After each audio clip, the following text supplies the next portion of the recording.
So boleh tengok tekstur mie dia dah macam ramen, memang sebiji macam ramen, dengan tebal dia, dengan dia punya orang kata kerinting dia.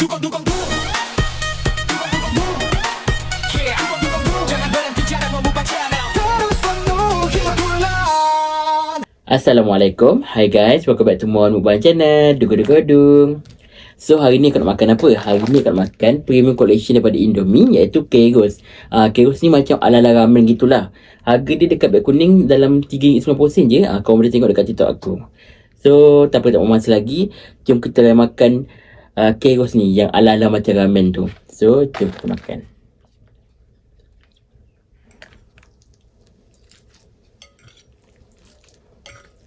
So boleh tengok tekstur mie dia dah macam ramen, memang sebiji macam ramen, dengan tebal dia, dengan dia punya orang kata kerinting dia, lebih kurang macam Maggi, macam ramen.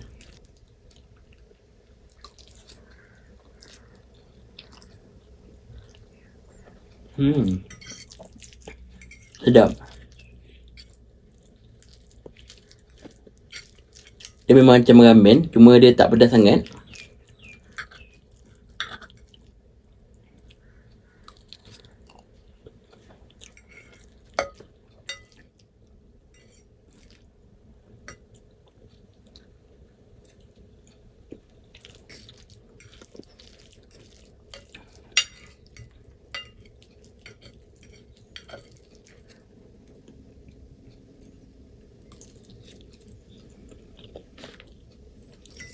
So siapa yang penggemar ramen tapi tak nak makan pedas, korang boleh try makan Kairos ni. Memang sangat sedap and tak pedas.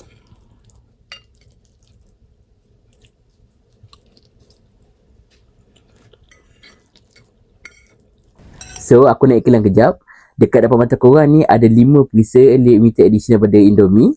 Ada macam-macam perisa. Kita ada Kairos, lepas tu kita ada spicy ramyeon, kita ada fairy chiki, lepas tu kita ada tori kara, dan last kita ada tori miso.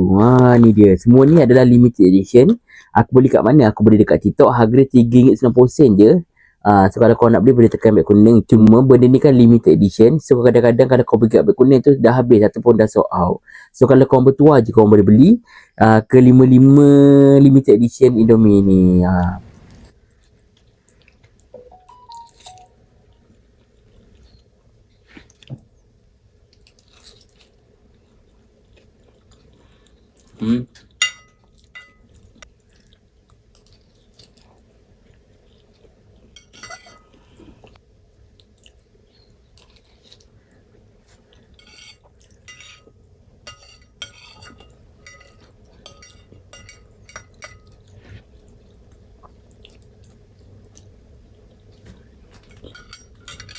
So kalau makan dah, memang sedap. Dalam sekelip mata je dah habis.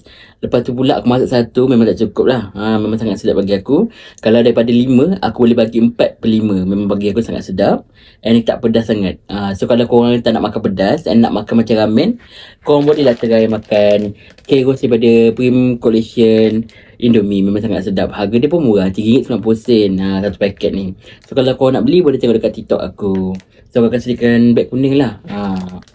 So korang setakat ni je konten aku pada hari ni. Jangan lupa untuk korang like video aku, subscribe video aku, and share video aku ni pada orang lain. Kalau boleh, biarlah YouTube aku ni sampai mana? Sampai menuju bulan. Kalau saya